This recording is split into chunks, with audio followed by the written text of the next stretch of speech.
So before we jump into the meat and potatoes of this masterclass, I'd just like to share with you a little bit about myself. If you don't know who I am, just like to tell you a little bit about me. My name is John Eli, and John Eli is actually my first name. My last name is Garay, but John Eli is how people know me on my social media and my blogging platforms. And really, who I am, I'm a mindset coach. I've been working in higher education for the past 10 years. I'm also an ordained minister. I have over 12 years of experience working in mental health as a behavioral management specialist, as a therapeutic foster care parent, as a juvenile probation officer, and even as a case manager. So that is where my feet got wet with working in the field of mental health and wanting to help people improve their mental health. Just to let you know a little bit about my educational background, don't want you to think that I'm pulling out all this information out of a magic hat and making it up as I go along. I actually have a Master's of Science in Psychology. I have an MBA, a Bachelor's of Science in Family and Child Science. And I also have a Certificate of Excellence in Life Coaching that I earned through Southwest Institute of the Healing Arts. I am a certified life coach through that school. My mission as a coach is to help men develop resiliency as they navigate through the detours of life. Regardless who you are, you're going to encounter seasons in life where just the waters get turbulent, where it's difficult to walk through. And here in this day and age, we talk a lot about post-traumatic stress, which is real. But my desire is to see people arrive at a place of post-traumatic growth. Our adversity in life can either lead to a place of where we're paralyzed, or it can lead to a place that we make a choice to rise above. And I really enjoy seeing people rise above. I always get asked if I coach women, and the answer is yes, I do. I have some amazing female clients that I absolutely love to work with. They're powerful women that are moving forward in life. Nevertheless, the foundation of my practice began in men's work, and that has been ringing true moving forward. So I do coach both men and women, and I have both here in this class. Yay! All right. So as a coach, I offer one type of a package to my clients, and something that I call BD squared. It stands for be, dream, believe, do. And what this program does is this program helps my clients re-encounter their authentic identity. There's many times in life that we go through circumstances, or we face the consequence of perhaps choices that we made, or choices that other people made that have affected us.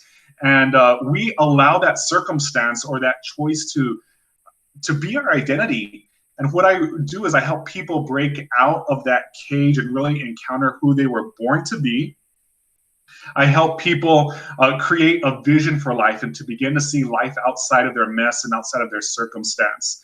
I also help individuals identify the beliefs and the practices that they need to bridge the gap from where they're at to where they desire to be. And also, along with that, I help them identify and expose the beliefs and the practices that have been holding them captive. And so that's really what I do in a nutshell. And at the end of today's session, I'll give the opportunity for anyone who'd like to inquire about BD squared to schedule a discovery call with me. But let's move on to the reason why we are here. Today's session called Mind Traps and How to Get Unstuck. And the first thing that I want to invite you to do, if you're willing to do, I'm going to invite you to think of a persistent and negative thought that you've had recently. And what was that thought? Whenever you were having that persistent negative thought, what were the emotions that thought triggered? Did it cause you to feel sad? Did it cause you to feel angry? Did it cause you to feel fear? Shame? What emotion rose up through that thought? And how did you react? What was your response to the thought? And finally, what did having that thought cost you? And so what I'm going to ask is, I'm going to ask if there is anybody that is brave enough, and I know that there's some courageous people here in this session here today. I'm going to ask you to share your thoughts and what came up as I asked that question. And I'm going to give a few minutes for you all to share what came to mind. And the question, once again, was think of a persistent negative thought that you've had recently. What was the thought? What emotions did the thought trigger? What was your response to the thought? And what did having the thought cost you? And as you take time to answer that in the field, I'll just share with you a persistent negative thought that I had to break free from in my life. In my life, one of the things that I had to learn how to break free from, a mind trap that had me trapped for a long time, is that I had this belief that nobody loved me. I was born into a family that was quite interesting. My father was 61 years old whenever I was born, so I had some older siblings. And so I walked around with this belief because I didn't grow up in the same household as my older siblings. I felt unloved. I created this story that I was unloved, and I constantly told myself that I was unloved. And I began to carry that story with me wherever I went. I was like, I was unloved in school. I told myself that. As I graduated from high school, I was unloved in the workplace. And what that did is that caused sadness and shame in my life. I began to be embarrassed of things that weren't even true about myself. And it would cause me, the way I reacted to this thought was that I withdrew, and I would isolate myself from others. And not only would I isolate myself from others, but I would also smother people that give me attention. I would latch onto them for life's sake, and probably annoyed the heck out of people because I was telling myself that I was finally feeling love. And what it really costed me was the ability to have authentic relationships with others. And that's a little bit about my story and some of the negative thoughts that I've had. And I see that some people are being shy and not really sharing what negative thoughts they've been dealing with. Does anybody feel brave enough or courageous enough to share a persistent negative thought that has recently come up for them? And I was like, Quan, did you raise your hand? I didn't know if you want to, you can unmute yourself if you want to share. Actually, this is Keisha. I'm on Quan's laptop, so. Sorry. It's all right. They're twins, just so you know. So you see Quan's face right here anyway. Here she is. They're twins. A negative thought that I've had as recently, and sometimes it does come, I do have a persistent negative thought, thoughts about work. I just got into the teaching field about 4 years ago, and now that we're starting the new school year, I have the same feeling every time the school year starts up that I am not, first of all, I get anxious and fearful. Mm. And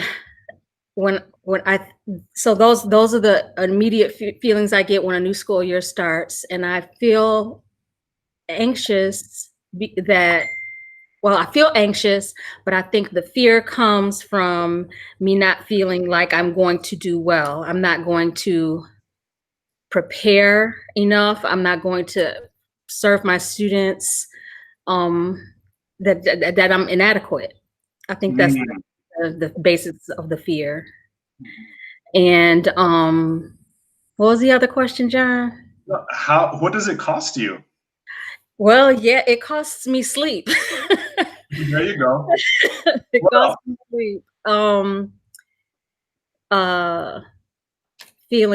feeling confident in my knowledge, not being not taking risks, and ultimately it it doesn't serve my students in the end. Sounds like it keeps your students from experiencing a great teacher that they ought to be experiencing. Yeah. So I'm going to have you hold on to that thought. Thank you so much for sharing that. And we're going to address these different mind traps, the way that our negative thoughts affect us and the way they prevent us from really showing up, and being what I say, who God created us to be. So with that said, know that during times of distress, our greatest enemy that we can ever battle is our stinking thinking, what goes on in our mind. And if we aren't aware of our own natural tendencies to think negatively, we can find ourselves just going down this crazy rabbit hole and causing a lot of emotional damage to ourselves and potentially even to others. So the reality of this is that we don't have to try very hard to have negative thoughts. They tend to show up spontaneously even whenever we least expect it. And they can get out of control quick if we aren't quick to reel them back in. In fact, there's a term that we give this in the world of psychology, and we call them ants. And ANTS stands for automatic negative thoughts. And what I want to tell you is that the automatic negative thoughts are normal. They're part of our biology. We, at any given moment in time, are trying to sort through a ton of thoughts, whether they're positive or negative. There's just always thoughts going through our mind. And with that said, the negative thoughts are always included with positive ones. So chances are that even right now, in this present moment, during this masterclass, chances are that you might be having some negative thoughts right now. Perhaps there's something going on in your life right now that has been like demanding some attention. Or perhaps you might even be thinking something like, you know what, who is this crazy guy talking in front of me?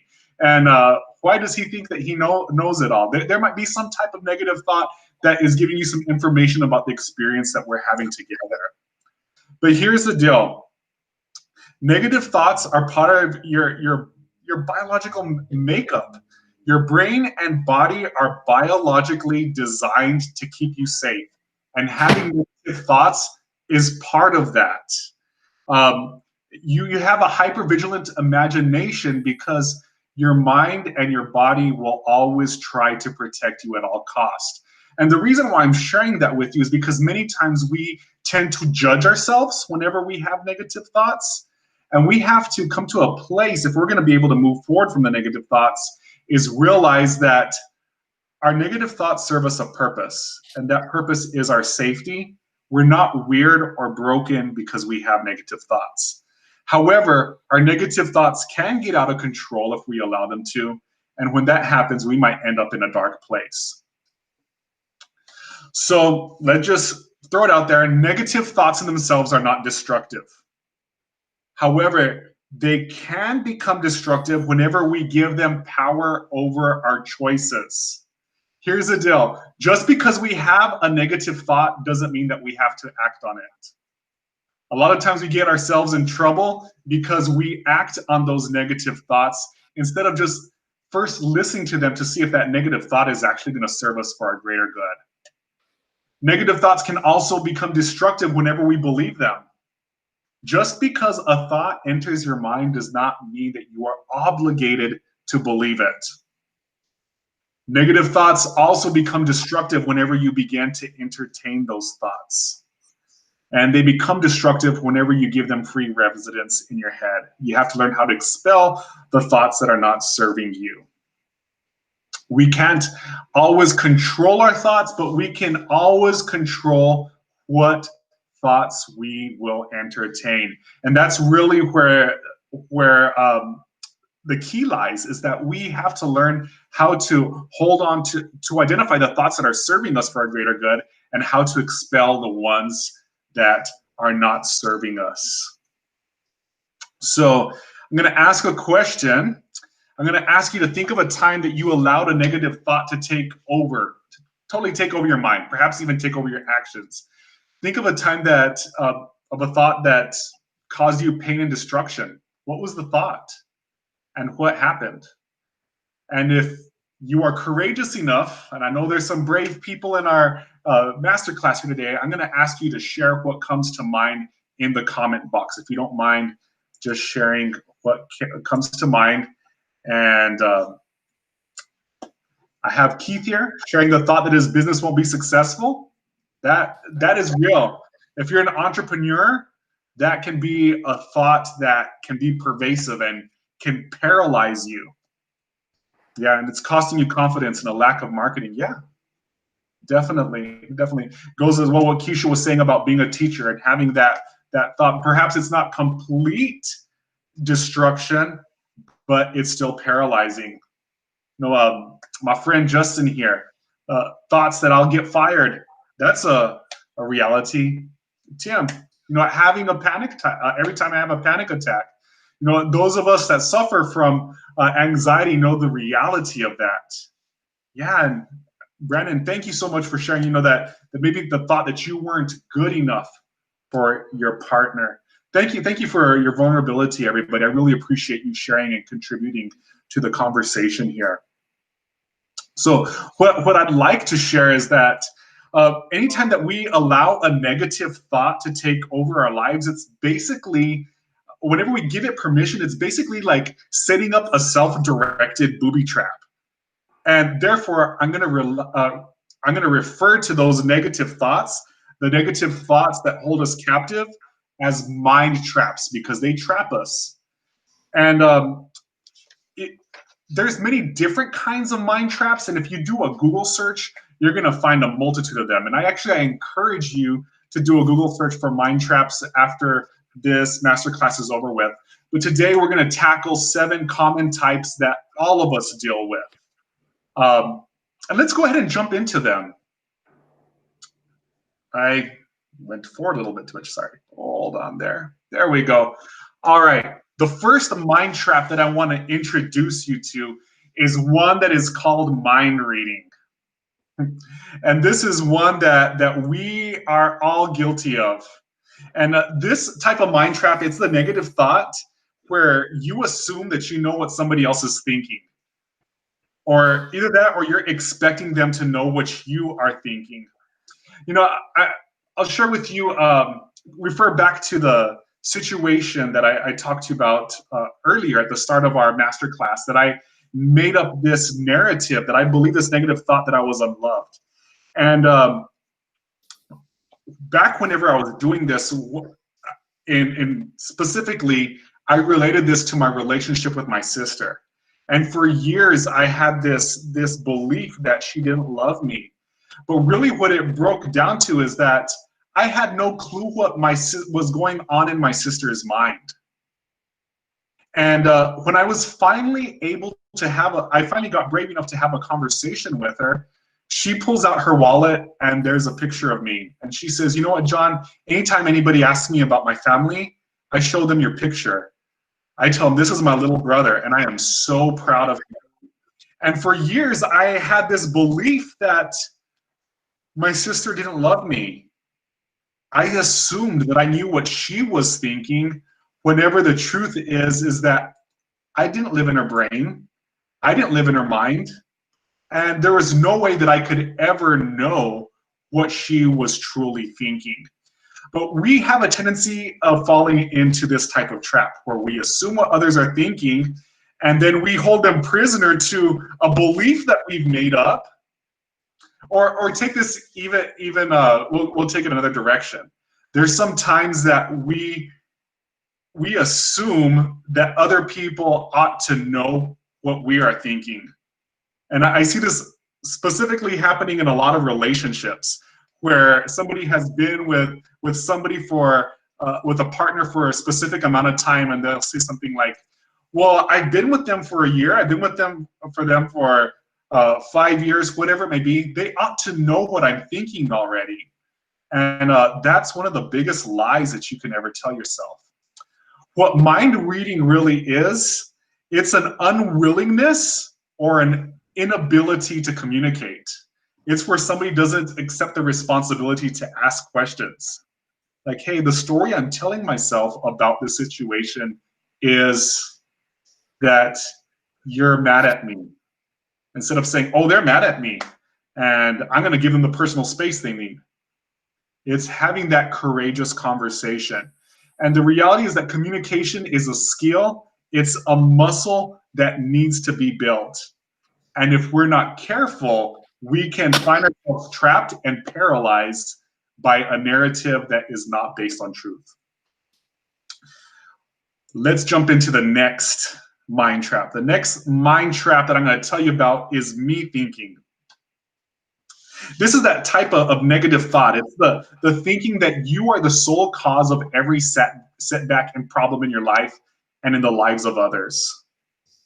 It's basically a refusal to look at the whole picture, and it's a refusal or unwillingness to properly assess, but it's basically your way of copying out and looking for the quickest person to punish for a situation. And the quickest person to punish is yourself. Whenever you look at yourself as being the reason for a problem, whether that problem is yours or whether that problem is somebody else, what it does is it begins to trigger feelings of sadness and shame within you. And a person who falls into this type of mind trap is going to find themselves slipping into isolation or even into a deep form of depression because they're seeing themselves as being the complete reason for the problem. So I'm going to introduce you to another mind trap that is very similar to this one. It's called them thinking. And that's whenever you think, it's the exact opposite of me thinking, and that you're believing that other people are the sole cause of your problems in your life or in the lives of others. And what this stems from is from the unwillingness, from someone being unwilling to accept any responsibility for the situation at hand. You know, and some of the triggers for this are pride. And I think we all are guilty of being prideful at different times in our life. But it can also be, it can be a byproduct of trauma. Whenever we have been repeatedly done wrong by others, we can assume that everybody in this world is out to get us. And we have to be very mindful, because what this type of mind trap does, whenever you get into this type of negative thought, it basically feeds anger and aggression. And it can cause us to do some stupid things. Anybody ever been guilty of doing something stupid when you've had a them thought? I know I have. So with that said, let's go on to the next mind trap. The next mind trap is catastrophizing. And this is whenever you allow your negative thoughts to imagine every single worst case scenario on the planet. And the root cause of this is irrational assessment. It's a refusal to use logic. It's basically you see something as a threat, no matter the size of it, and no matter the size of the problem, you see the situation as a threat, and you give it immense power in your life. It doesn't matter how strong you are, how brilliant you are, or what anybody in this world may say about you in regards to your integrity, in regards to your strength. You're unable to recognize your own ability to thrive because you're giving the situation power over your life. I'll give you an example of this. An example of this is maybe walking into work and your boss doesn't say hi to you. Then all of a sudden you're like, my gosh, my boss didn't say hi to me. My boss is probably going to fire me. My boss is mad at me. And if I get fired, then my partner is going to leave me. I'm going to lose my house. I'm going to lose my car. You just keep on thinking of every single worst case scenario. And at the end of the day, maybe your manager, it was that time of the month and they had cramps and they couldn't smile for the life of them. You know, we can overly assess something and catastrophize over a situation irrationally. And that's what we call catastrophizing. Can everybody still see my screen? Yes. Oh, okay. Yes, Okay. I can. All right. Just really quick, just want to double check on that. Bottom right-hand corner. Beautiful, beautiful. The next mind trap I'm going to tell you about is shoulding. And these are thoughts that create a ton of pressure in yourself to do or be something based on what you think you're supposed to do or be. An example of this could be somebody that is saying, you know, well, I should be at a better place in my life right now. And that could be like in terms of a career. It could be in terms of a relationship. It could be, you know, even making purchases. Like, you know, somebody might say, you know, I ought to already own my own home whenever they're renting a beautiful townhome and enjoying life, and really creating this scenario that they believe that they ought to have reached a certain level, and perhaps just life hasn't allowed for them to experience that yet, but they're allowing that negative thought to become their identity, and they feel less of a person because they haven't arrived at that point in life yet. It's that belief that I should or I must. I'm going to be a little bit vulgar for a bit, but this was actually a concept that was brought out by Dr. Albert Ellis. He was one of the great psychologists behind behaviorism, and he called this thought process, he didn't call it shoulding, he called it masturbation. Because saying I must, it's the chronic belief that you will never be satisfied in life unless you achieve something. And whenever you take on this mentality that you have to do something in order to be happy, you're going to create anxiety in your life. You're going to create shame, anger, rage, and not just with yourself, but also with others. Which leads me to the next thought. A lot of times our negative thoughts, this mind trap of shoulding, is not just towards us, but it's towards others. My partner should know better. My children should know better. My friend must do this. My employer must do that. And what we do whenever we apply this shoulding mindset towards others is that we deny other people the autonomy to have the freedom to live the lives that they choose. It doesn't just hold us captive, but it holds others. I have one more mind trap to share with you today, and this is hopelessness. And helplessness is whenever a person finds themselves in the middle of a negative event, and then they create a story that every area of their life is going to be impacted. And basically, this is whenever a person believes that they have absolutely no control in their life. They aren't able to see any way of isolating a problem. They see their problem as a global issue, and they have no energy or motivation to move forward in life. They just basically sit there, helpless, isolated, withdrawn. An example of this might be somebody that takes a look at our current situation with COVID and say, you know what, COVID is gonna take over the world. I'm probably gonna catch it anyways. I'm going to die. I'm just gonna sit here by my miserable self and just deteriorate until I catch it. Someone that is helpless in the eyes of COVID might neglect seeing that they do have a certain level of control over the situation. They can choose to maybe protect themselves by social distancing, or by washing their hands, or by avoiding large crowds. There's a way that you can help yourself in spite of a major pandemic. And helplessness, Whenever you fall into a helplessness mind trap, you're unable to see yourself outside of any situation that comes your way. So with this said, I've shared with you 6 different mind traps.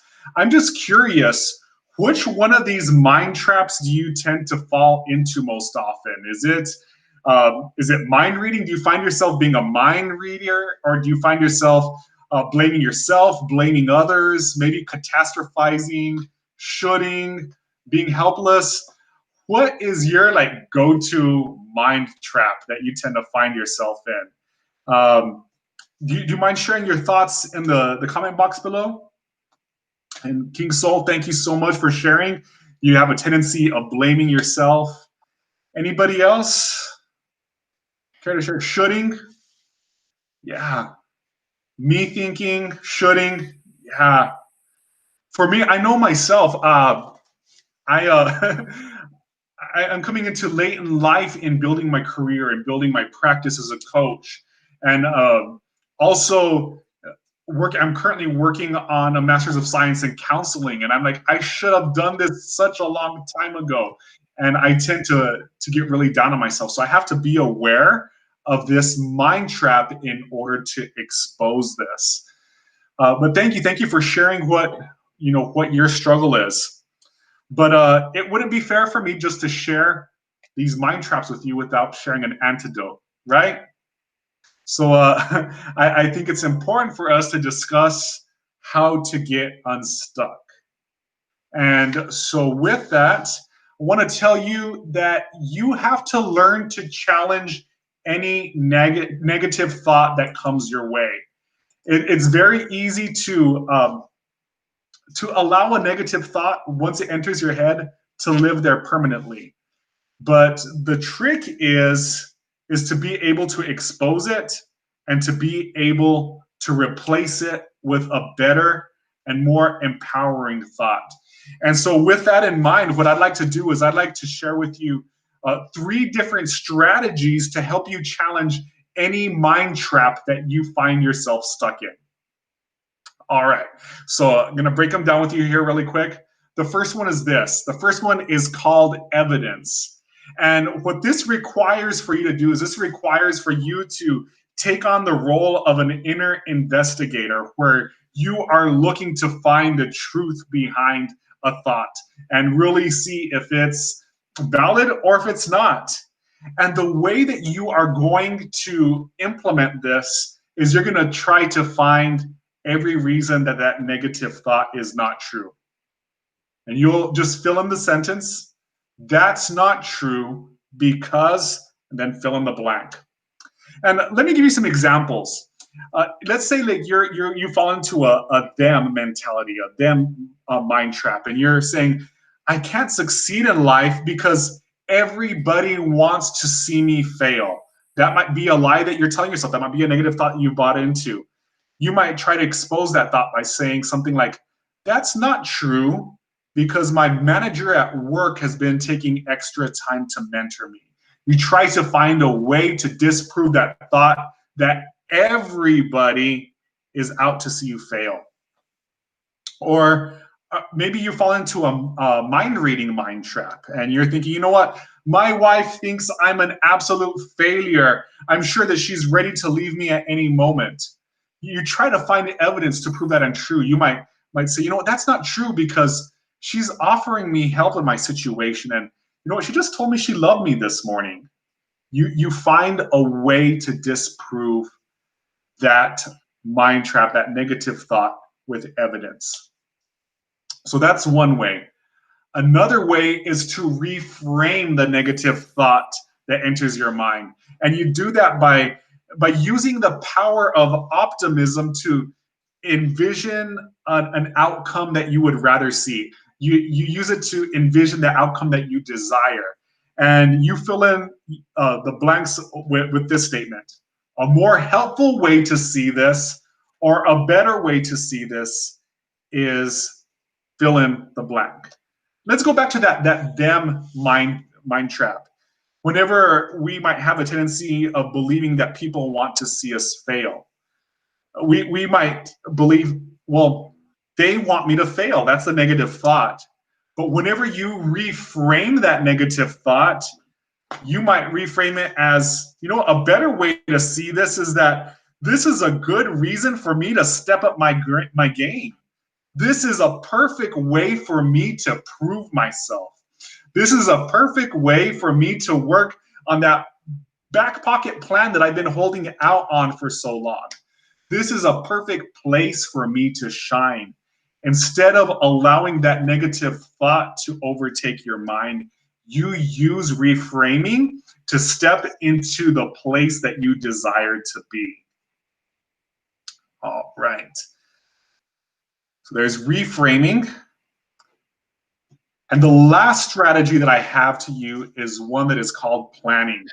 And this is an on-the-spot contingency plan. This is basically where you say, if X happens, then I will Y. Going back to that example of them thinking about failure. Maybe that negative thought of people wanting to fail you is really attacking your mind, and it's really getting the best of you. What you could do is you could put together a contingency plan. Well, if I fail, then I will try again. Or it might be something else. If I fail, then I will try something else. You know, or if I fail, then I'll just go on that vacation that I've been wanting to go on to for a long time. I won't have to worry about these annoying people who want to see me fail. But it's having a contingency plan, so that way, if you do experience what you're dreading, you will have a plan in action. And this doesn't eliminate all anxiety, but what it does is it lessens the effect of anxiety. It won't take away all of your anxiety, but it will lessen the effects of anxiety in your life. Now, with this said, at the start of this masterclass, I invited you to think about a persistent negative thought that you recently had. And I'm going to invite you to think about that persistent negative thought that you've been dealing with. It's been bothering you. It's been getting in the way. It's probably been difficult for you to navigate through it. But I want to ask you the question, out of these three strategies, which one of these strategies seems most fitting for you to use whenever that negative thought comes your way? Can you please put your response there in the comment box? I'd like to see which one of these strategies might be most useful for you to use. Is it having a plan? Is it reframing? Is it having evidence? Good deal. Having a plan. Good deal. Reframing. Evidence. I will tell you on a personal note, I'm very much aware of these three different strategies, and I'm utilizing them all the time in my life because I'm constantly trying to disprove different arguments that come to my mind. I'm very aware of where I'm at in the mental state. Good deal. Thanks. So planning works very well. Walks you through scenarios. Good deal. Evidence. Reframing. Thank you for sharing that. And so then I'm gonna take you to another part of this question that I want to ask you. What doors will using this strategy open for you? What are some new possibilities that might come into your life if you decide to start using evidence or planning or reframing whenever negative thoughts come to your mind? What doors do you think that'll open for you? And also, what doors will it close in your life? And if you don't mind, share that in the comment box as well. More confidence, I dig that. Definitely opens the door to more confidence. No, I shared the experience with my sister earlier, and now where I'm at, whenever I'm feeling unloved or I'm falling into that negative mindset, that mind trap again, I remind myself, this is not true because my sister loves me. Or this is not true because my wife loves me. This is not true because my friend loves me. And what it does is it does boost my confidence. It can be very debilitating if you believe that you're unloved. And I have a lot of proof in my life now to prove to myself that I am loved. Good deal. And it closes the door to shutting down or being emotionally overwhelmed. I I agree. Whenever you have a strategy in place, it doesn't remove the anxiety, but it does lessen the effect of it. It may not reduce, it might completely remove the level of stress, but it will reduce the impact of it. Good stuff. Good stuff. Good stuff. All right. Thank you so much for sharing. All right, so let's just do a quick recap on what we talked about today. And so basically to recap, in times of distress and even in times of abundance, in times of happiness, we're gonna have automatic negative thoughts. They're just a reality that we have to deal with. It's something that we can't avoid. But it's important to realize that negative thoughts in themselves aren't bad.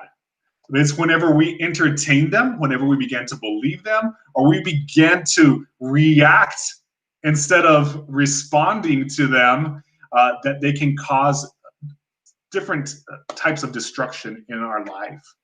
And we covered 6 different mind traps today. We covered mind reading, we covered me thinking, them thinking, catastrophizing, shoulding, and helplessness. And there's plenty more. I recommend that you go out and do a Google search for mind traps. You're going to find a ton of them that are available to you. But the great thing is that we can always get unstuck. If we find ourselves trapped in a mind trap, we can get unstuck. And I shared with you 3 different strategies. The first one is evidence. And that's just simply by saying, that's not true because. We can also reframe a negative thought by perhaps looking at a silver lining in the midst of it. And that's by saying a better way to view this is, then fill in the blank. And the last strategy that we discussed today is a contingency plan. And just basically saying, if X happens, then I will Y. So there you have it. And I can guarantee you that even without trying, your mind's going to start to tailspin into a mind trap in the days and even the weeks to come. However, I want to tell you now you have some ammo to help you deal with these mind traps whenever they come your way. Whenever these negative thoughts seem to cloud your mind, you now have some ammunition to help yourself navigate through those turbulent times. And so as we come to a close, I want to open up the door and the floor and ask everyone to share their greatest takeaway from today. But before I do that, I also want to give everyone just the opportunity. If anybody is interested in finding out more about my BD Squared program, I'm going to leave a link for you to schedule a free discovery call with me. If you find yourself basically at a crossroads in life and you need help, just seeing life outside of your circumstance, if you need help bridging the gap of where you're at and where you desire to be, just connect with me. I definitely would love to have a conversation with you. There's a link right there for you to click on it. It gives you access to my calendar, and let's set aside just to have a chat, just to talk. And I definitely would love to be able to connect with you. But with that said, would someone care to share what their biggest takeaway from today's masterclass is? And you can unmute yourself if you would like to speak. Hey, John. Hey, everybody. This is Michael. I just want to say, fantastic job, man. I really enjoyed and can relate to a lot of those mind traps. And I'm, glad that you gave us some, ways to kind of counteract those and make sure that we are, constantly reasserting, reaffirming our positive thinking. So I enjoyed it. I appreciate it. Thank you. Thank you, Michael. Appreciate you so much. Good deal. Anybody else?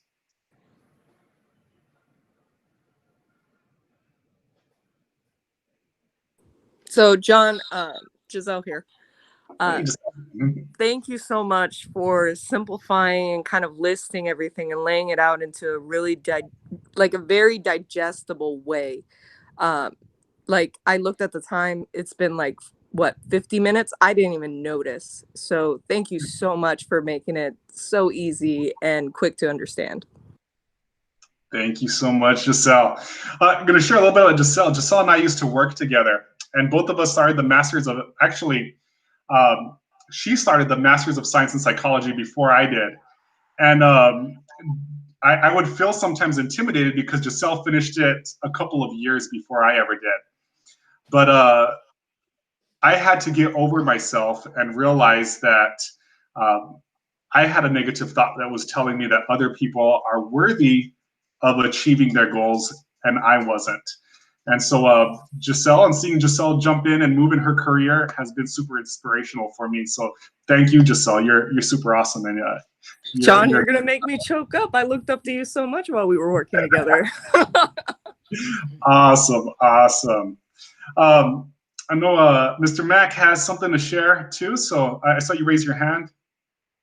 Yeah, pretty much Giselle, she nailed it. I love the way how you broke it down into simple layers. Like, hey, these are normally the 6 common of the mind traps, and these are some of the ways to get unstuck. I love it. Like honestly, some of this I was like, okay, cool, I'm on the right path, and this actually helped me understand. Okay, this is the method that I should take, and I love how you broke it down, bro. Beautiful. Thank you so much. That's awesome. I want to just say a quick thanks to Keisha. She's cheering me on over here from the sidelines, talking about her experience in BD Squared. And so thank you so much for doing that as well. And anybody else care to share any thoughts or have any questions? I haven't opened up the floor to questions. If you have a question to ask, you're more than welcome to ask it as well. Hey, John, this is Antonio. Hey, Antonio. Yeah, I didn't get a chance to share my negative thought, but mine was that my mother didn't love me. And I carried that with me for, wow, into my late 30s. But it's been resolved now. But for many years, her actions, once I became an adult and moved away, never, reaffirmed that she loved me. All the way up to my getting on dialysis. I still didn't hear from my mom, that kind of thing. Man, yeah. Those moments, like those experiences like that, whether it's rejection from a parent, from a loved one, breakups, friendships that walk away, those can be monumental, and those can affect every other area of our life. And we can actually fall into any of those mind traps through a simple relationship disruption. I shouldn't use the word simple because they're always traumatic and complex. Any breakup, any type of rupture in relationship. Big argument, a big fight where, yes. You don't speak anymore for a while. Absolutely. And it's like, if you don't call me, I'm not calling you, kind of thing. Yeah, absolutely. Absolutely. Appreciate you so sharing. Yeah, it hit home. It hit home. Thanks. Good. I'm curious, Antonio, out of the 3 different strategies, which one do you think is most helpful for dealing with a situation like that? For me, any negative situation, the one that is most helpful for me is evidence. Definitely evidence. Good deal. Good deal. Thank you. Thank you for sharing that. And just so you know, Antonio writes some amazing books. He just really advocates for people that are going through dialysis, and he just really educates people. He takes the time. He shares his experiences and tries to help people have a better experience than what he had at the start. So if you don't mind, Antonio, I would like for you just to put your contact information, whether it's Instagram or any way anybody can get a hold of you, because what you have to offer the world is pretty amazing. So if you don't mind sharing that, I'd appreciate Thank you. that. I sure will. Sure. Thank you. Beautiful. Beautiful. Anybody else? Any takeaways? Any thoughts? Any questions? Hey, John, this is Deshaun. Hey, Deshaun. Hey, so it's pretty cool to see that, me and John met back in 2009? 2010. It's been 10 years since we met. 10 years, yeah. Yes. And one thing I can say, one negative thought I had, I used to be a pro athlete. And I going through really bad injuries, and which caused me to lose that status, which caused me to lose that money, which caused me to lose what I thought was my identity. And I've had a negative thought in the past that I wasn't of any value without that status. So I ended up grounding myself and not being around certain individuals because I was ashamed of who I was. But through evidence, find out who I really am, I actually grew more of an individual and actually found so much growth in myself. So it's pretty cool to see John still doing the same thing he was doing 10 years ago, and it's still as relevant as possible. I appreciate you. I appreciate you, brother. Yeah. Some good times with Deshaun over there. Good deal. And Brendan, I appreciate you sharing your experience too. Sorry, I got an announcement here on my screen, but talking about your disruption in relationship, and I really value your vulnerability in talking about how you haven't been taking care of yourself. I'm gonna take a stab. There might be a me thinking mind trap that you might be falling into sometimes, thinking of yourself as being the sole cause of challenges. And I'm using this not to badger you, but because I think we've all been there before, where the quickest person to hold responsible for anything, or to even use the word punish, I use it lightly, but we can punish ourselves. And self-compassion is so important when it comes to post-traumatic growth. Breakups are traumatic, but I just want to encourage you, use evidence. You are loved. I encourage you to find people that in your life that demonstrate love towards you, that you can prove to yourself that you are worthy of love. I appreciate it, John. That's so easy. Thank you so much for the invite to the class. Yeah, thank you for being part of this. Of course. Beautiful. Well, you know what, everybody, I've had you here for an hour. I really want to value your time. Know once again, if you would like to just set aside some time to speak with me, whether it's with setting up a discovery call, or if you just want to chat, you have my contact information. There is the link to my calendar. Set up a time to talk with me. Love to have a conversation with you. If you know of anybody that could benefit from the conversation that I hold on social media, or that could benefit from my program, please feel free to send them my way. I love people. I love this work. I love what I believe that God has called me to do, and my ability to step in it. So thank you for being part of this today. And I'll keep you all posted on my next masterclass. Sound fair? Thank you, John. Thank you, everybody. John. Appreciate you, man. Appreciate you much. Very much. Thanks, bro. Thank you.